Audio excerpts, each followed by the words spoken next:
everybody. Welcome to our last episode of the Summer Book Club podcast series. It's a long name. That's a long name. But welcome to it. And I'm here with John Teague. How are you, John?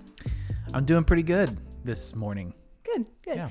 All right, so let's talk a little bit about your summer, first off, because Okay. fall is coming. Even though it's not really coming, It's in gonna my be a mind, while. it's coming. Hey, do you ever look at pictures from your phone, like from, years past, and look at like what you're wearing and about what time of year that was and think, okay, that's when it's going to cool off? Yes. Or like, look, it's October 27th and we're still wearing t-shirts. Yes. And you're like sad. So sad. Yeah. I love the fall. I do too, and I cannot wait to wear sweaters and all the things. But I have this funny thing about my personality is I have a really hard time transitioning seasons in my clothing.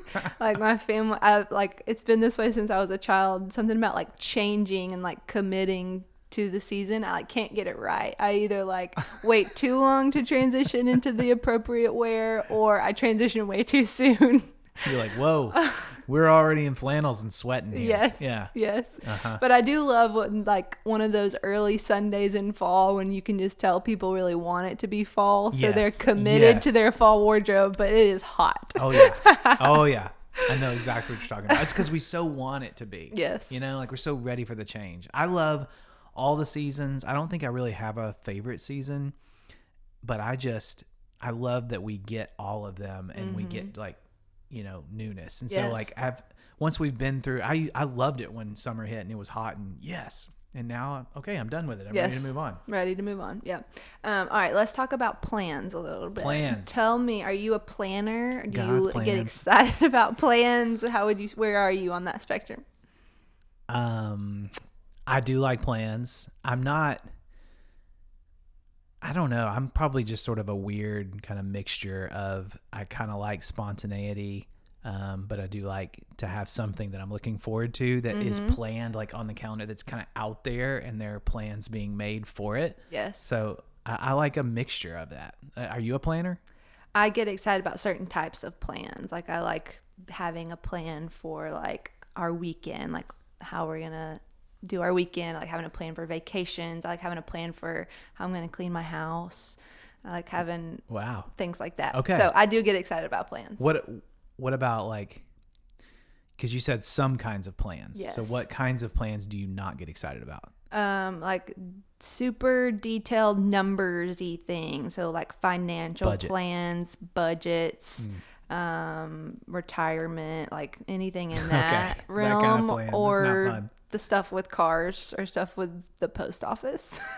Post office. Those are things. That feels random and out of left field. You just wanted to throw that in there. Things like that How do are post like offices, mental blocks for me. How does that fit into the conversation about plans? Like you have to plan to go to the post Yeah, office, or and like, that brings some stress. I guess so. That came into my mind as like things that I hate to do. Okay. And plans that don't excite me. Yeah, I got it. So if you like part of your plan for this week is to go to the post office, That's you're like, gonna suck the life out of me. Okay. Yeah. I understand that. Yes. Yeah. Yes. Okay. Do you have a plan for your grass? Like, are you one of these that gets really into the planning of your landscaping and the steps? Did Katie put you up to this? No. This is like a thing right now. Like we moved into our house I don't know, over 2 years ago, and we still have like the builder grade landscaping plan that wasn't great, and it's kind of like it desperately needs a plan. But that plan desperately needs money to put it together, and we don't have it, so we're not doing it right now because other things get priority. Yes. But I like the idea of it. I like the idea of planning for that. In fact, I've sketched out like where things could go and what the beds could be shaped like, and when we do have the money for that one day. So I get excited about that. Yeah, so you would be a planner for your landscaping. I think so. And especially if I knew more about it. I wish I knew more.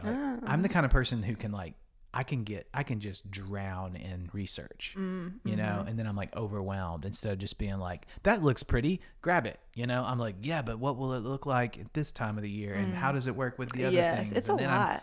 there's a lot of, And will I have to water it every day? yeah, Don't want any of that. we don't do good with things that need water at the Same. teak house. I don't either. All right, so those are some plans that people have in their lives. The reason I asked the question is because this last chapter in Practicing the Way is all about your plan for spiritual formation. So he kind of points out this idea that like we have plans for a lot of things in our life. So for the person who's like, I'm just not a planner, this won't work for me, like you are a planner in some ways. And so we put the intention and the discipline and the thoughtfulness into lots of other plans because we see the value in those things. And so our spiritual formation is no different. If we want to look more like Jesus and if we want to take seriously our spiritual formation, we need to make a plan for what that will look like. And so that's where he talks about this idea of a rule of life. So John, could you help us understand what a rule of life is? And I know it can be kind of hard to nail down, but let's just kind of start taking stabs at it.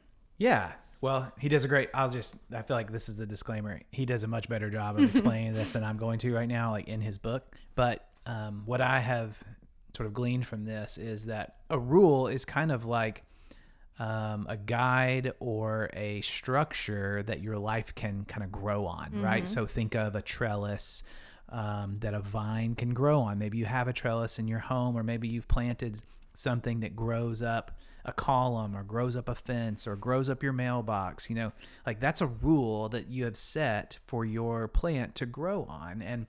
And you know, there are a lot of plants that are designed to thrive or flourish when they have kind of a guide or a rule, right? A trellis. I think the same thing for our lives. It is a structure that's going to help us thrive and flourish, especially in this realm of our spiritual life. Will God love you less if you put this structure in place but don't follow it perfectly? No. Yes. So I think that a lot of times is like some of our like inner hesitancy is like we don't like to be bad at things or to try things and not do them perfectly. And so I think just right off the bat, it's important to lay that foundation of like, this isn't boxes to check to earn favor in God's eyes. This is something that will just lead to flourishing. And it's not something that is intended to bring any like shame into your life. That's a great way. Yeah, definitely. I think he says it in the book, but it's a rule of life. It's not rules for life. Yes. If some of you are like, oh, rules, forget it, I'm out, you know, like, which is a whole nother conversation, but, cause rules can be good for us, but this is like, here's the thing. We all have a rule of life. Yes. It may not be a very intentional, way of structuring our lives with spiritual practices that help us grow. Like it may not be a real planned out kind of thing, but we are all following a rule, even if it's kind of like really no structure. That's our rule of life. That's how we live, just sort of wild. We grow wild, you know, as opposed to on a trellis. Yes, he has this great quote kind of along those lines on page 163. He says, if your emotional life is off kilter, if you feel far from God, stressed, anxious, chronically mad, and you're not becoming more of a person of love, then the odds are that something about the system of your life is poorly designed, because your life is the byproduct of your lifestyle. Yes. And so that's just he's kind of going on that same idea of like the outcome that you're getting right now, like the distance you feel or like the sadness or just like the funk that you're in, or you can't like beat this anger, or you can't beat this anxiety, like all of that, the outcome that you're getting, the way you feel, the way your life is, all of that is the byproduct of kind of the system of your life, your rule of life that you're already operating in, whether you've put intention into it or not. And so he's just arguing, let's put intention into that rule of life and have a good plan, so that you can flourish. Your life is perfectly designed to give you the results you're currently getting. Yes, exactly. And if you don't like those results, or you need different results, then you have to change something about the design, about the way you're living. Yes. And so I think one of the good places to start is just by like being self-aware and assessing what those things that you're doing are and kind of like, what is my current way of doing life? And what are some of the things that might not be bringing the outcomes that I desire? And then think through, okay, well, what outcomes do I desire? What type of person do I want to be? And what do I need to kind of input into this plan to get those outcomes?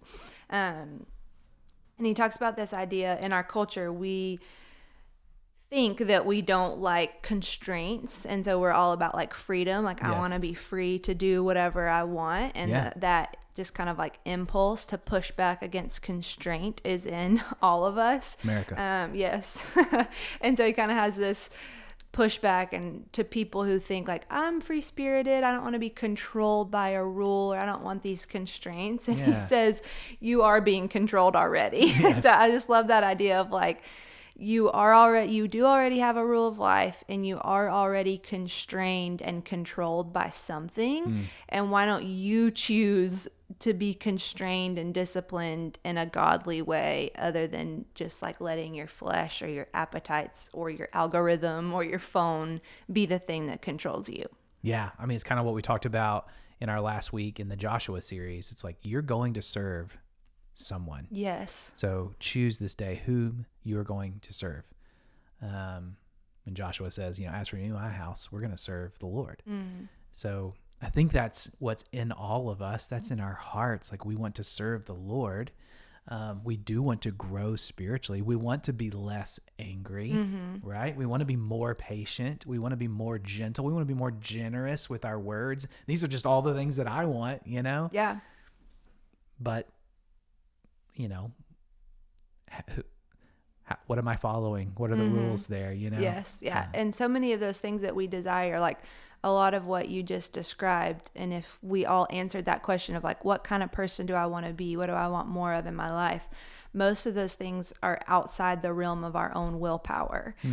So like, I want to be less angry towards my children. Okay. And so I have tried the method of like, I'm just going to put willpower and I'm going to like stop getting angry. I'm just going to try harder, and I'm going to use my willpower to stop being like that. And it doesn't work. Like, it may be for a little bit, but eventually like my willpower is limited to fix that problem. But I do have enough willpower to put discipline into daily Bible reading, or daily time with the Lord, or Sabbath, or getting 8 hours of sleep a night, or I do have the willpower to exercise regularly. Like, all of these, there's a lot of things I do have enough willpower to do. And if I do those things that are within the realm of my willpower, they lead to the change of the things that are outside of my realm of willpower. Does that make sense? It makes total sense. I think, let me see if I put it in here.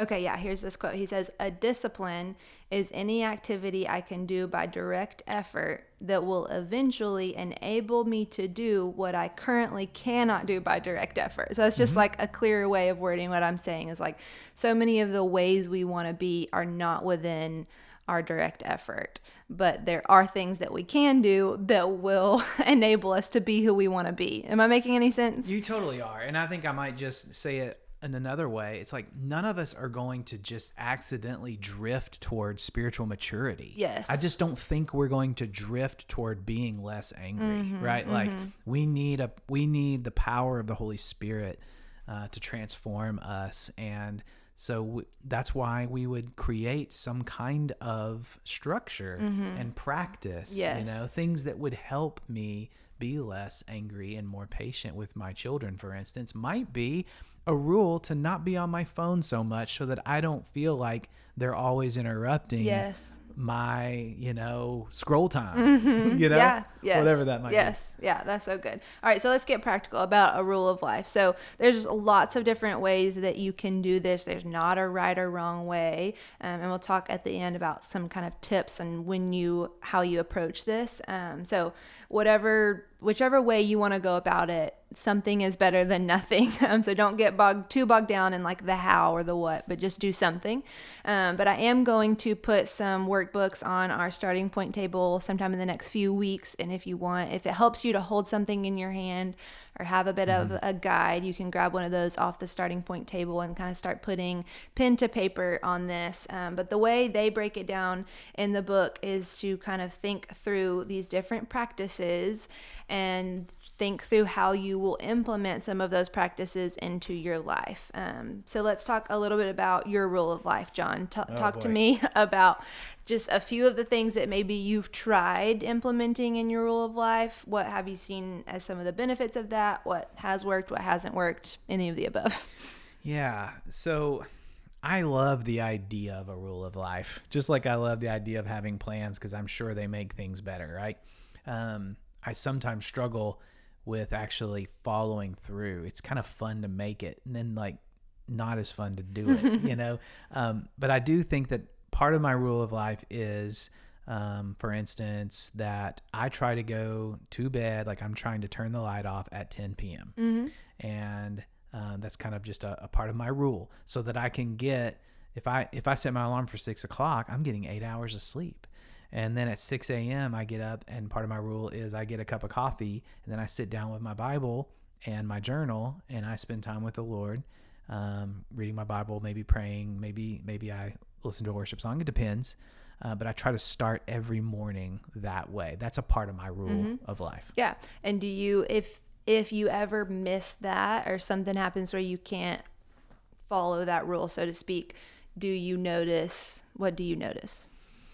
Yeah, I mean, I definitely think that I start to fall. I start to like, it's like my wheels start getting a little wobbly, and like the lug nuts need to be tightened back up, But I will say this, I've also followed that plan to a T and have been a real, horses patoot by the afternoon, Yes. Like, yeah, so, it doesn't guarantee. These practices are not a way that we can actually control our formation. That's right. They just open us up more to God's grace to transform us. Yeah. They set the stage, they set the table, but they don't guarantee anything. We still need a lot of Jesus. Yeah. There's a lot more that I would like to be a part of my rule of life. Yeah. I mean, I try to set some, I've done it a different way. Like I set some different rules about like my eating habits and my exercise. Yeah. So, like I have a rule for that. And I have found that in a lot of these things, it's really good to have others with me. So like, it's hard to just create a rule on your own and then do it on your own. Because you're just setting yourself up to be your only source of accountability, but also like encouragement, So when I've had other people join me in some of this, let's live by this particular rule together, like that's like super helpful. Yes. Yeah. Yeah. And that's kind of the idea behind our covenant practices, which we've mentioned a few times throughout this podcast, but we have a list of covenant practices that are things for our church family to practice together, so that it's not like, oh, who else is doing this? But it's like, oh, we're all trying to practice these things together. This is common language. We're all striving to be these type of people together. Yeah. But yeah, I think when it comes to specifics like that, it can be so helpful to be doing that in community. Do you have pieces of your rule of life that involve things like screens? Yes. Yeah. Like so what?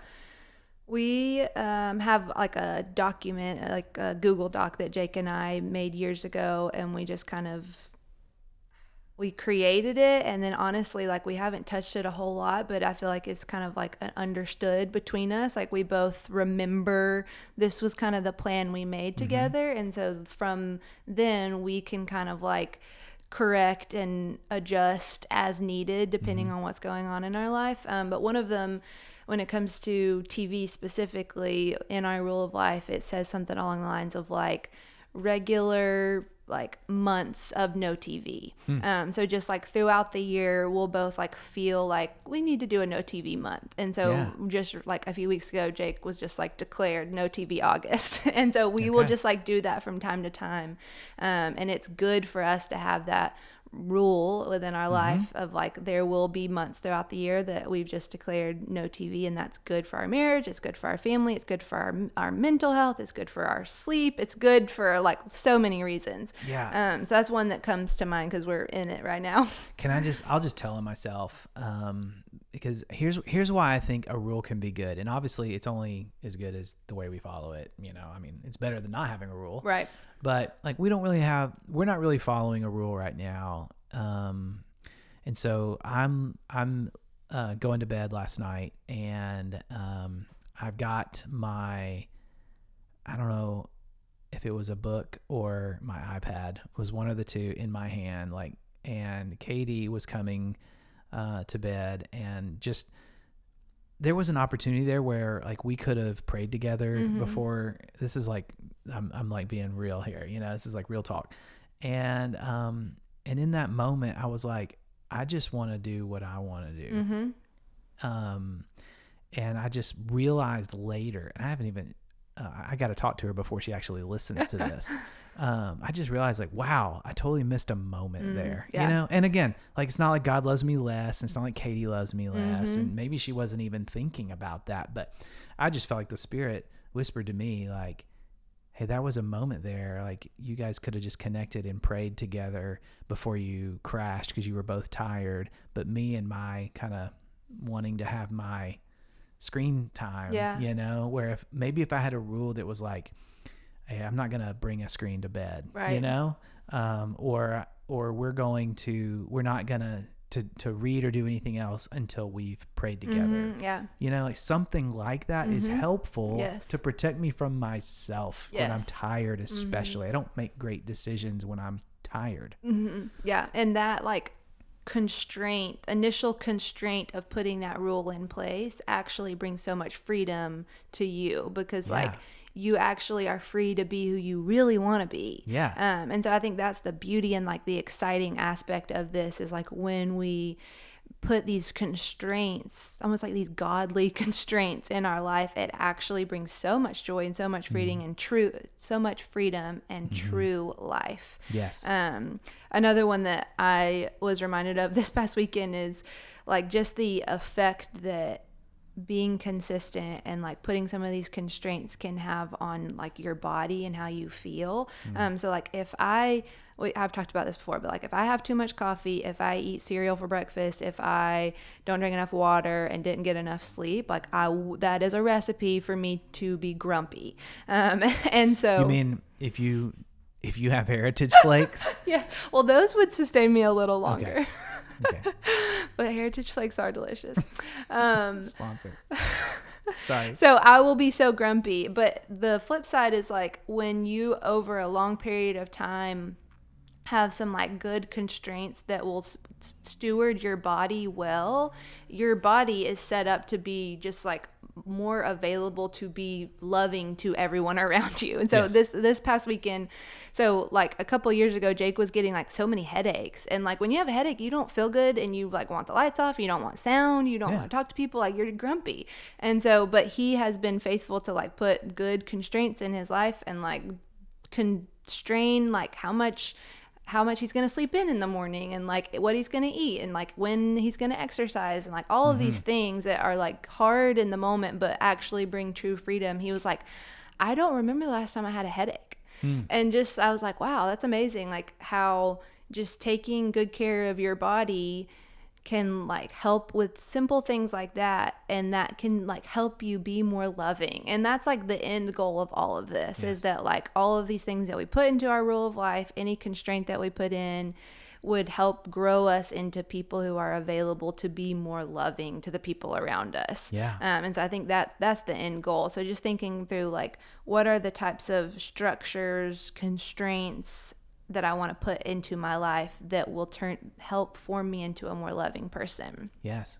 And that, just as you're talking about Jake, I'm just thinking about this contrast or maybe this balance of rhythm and spontaneity. Rhythm and spontaneity. So it's like he brought in some rhythm to his life that maybe is, it depending on who you are and how you're wired, maybe more obnoxious than not.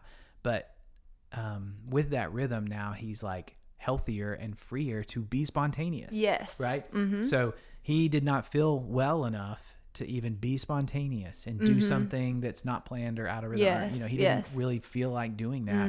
And now with the rhythm in place, because I think just sometimes we think those are like opposed to one another, but they actually work really well together, having rhythm and spontaneity together. Yes. And I heard John Mark Comer say this on a podcast about this book, that like every relationship needs that. Every relationship, even with Jesus, our relationship with him needs that rhythm and that spontaneity. Yes. It's not like I only spend time with Jesus in the morning with my coffee. I can turn worship music on and pray on my way to work. Yes. Just because I need to. Yeah. Rhythm and spontaneity is good. Same in our marriages. Yes. And I think depending on your church background, there can be this kind of like idea that anything like too disciplined isn't genuine or authentic with time with the Lord. And so if you're not doing it out of like a spontaneous, like I just want to heart, then you shouldn't do it at all. And I just think that is not helpful to our spiritual formation. Like there are lots of times where I don't feel like reading my Bible, or I'm not doing that just out of sheer delight, but I know no, this is a discipline that is good for me. And when I'm faithful to discipline myself in that, the delight will come later. And so I think that just same principle of like, we have to commit and put effort into rhythms with the Lord. And when we do that, that's when we get to enjoy some of those spontaneous moments with him that we weren't expecting. Yes. Okay. So I have a question for you. In the book, there are these 9 practices: Sabbath, prayer, fasting, solitude, scripture, community, generosity, service, and witness. Which of these practices would you say is most challenging for you, and which one perhaps have you is more of like, he talks about upstream and practices and downstream practices, things that are where you just feel like you're swimming against the current. Like what's harder for you, and then what is easier for you and more natural to you? Yeah. The ones that are challenging to me are fasting. I just haven't found I haven't put a good rhythm of that into my life. So actually I was just reminded recently, like I want to try to see where that can fit, or try to like swim upstream, if you will, and try to find a way to implement that more regularly into my life. And then witness. So we've talked about that a good bit as well. Like it is just not in my nature. I won't word it like that. My sinful tendencies do not like work well with sharing the gospel with other people. That is something I have to fight against and want to fight harder against. So I'd say fasting and witness are the two that I struggle with. And then one that I think I'm just finding a ton of joy in right now is Sabbath. So Jake and our family has been working on Sabbath and like figuring that out for years. And so I don't think it's something that you like click into overnight. You figure out like what works for you, and you find the ways that like bring life to you. I feel like we are just in a really sweet spot of like having found what works well for both of us and works well for our family. And I'm just like been blown away the last few months at all the fruit that I'm seeing like come from that in my life. Like just this past weekend, we do our Sabbath on Saturday. So we did Sabbath on Saturday, and then on Sunday, we decided to do all the things around the house that we hate doing and have been putting off and don't want to do. And I had this crazy experience of like actually really enjoying all of that hard work in my home.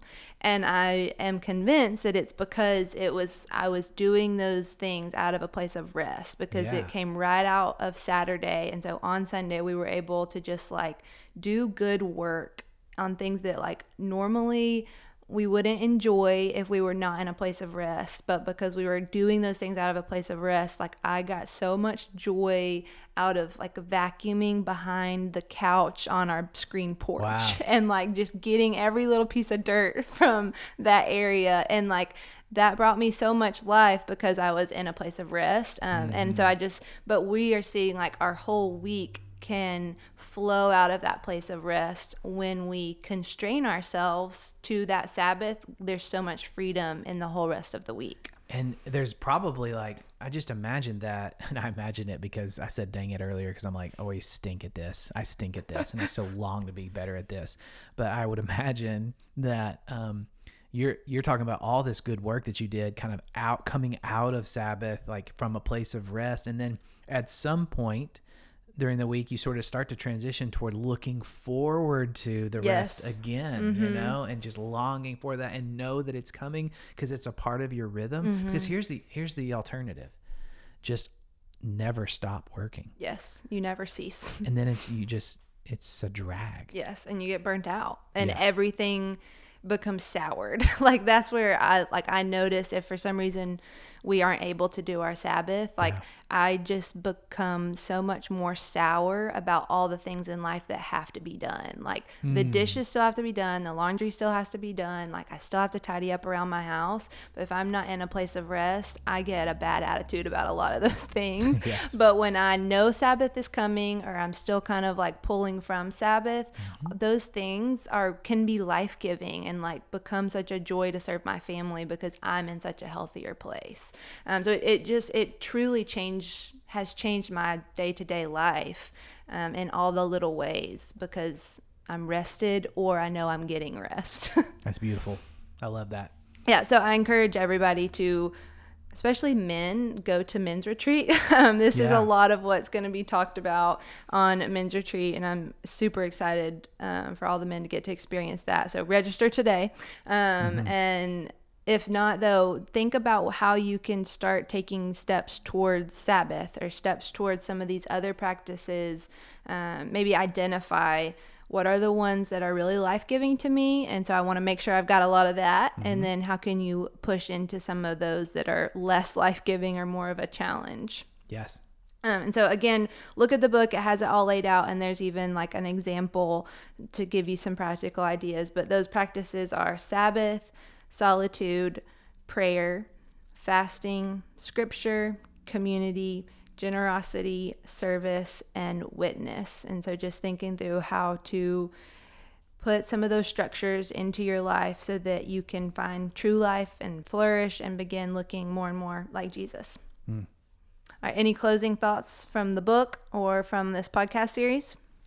I just have really enjoyed this book and how it's challenged me to think about if I am actually practicing the way of Jesus. Yes. Yeah. And so we will be jumping back into regular podcasts in a few weeks and look forward to being back with you guys that way. Thanks for listening. See ya.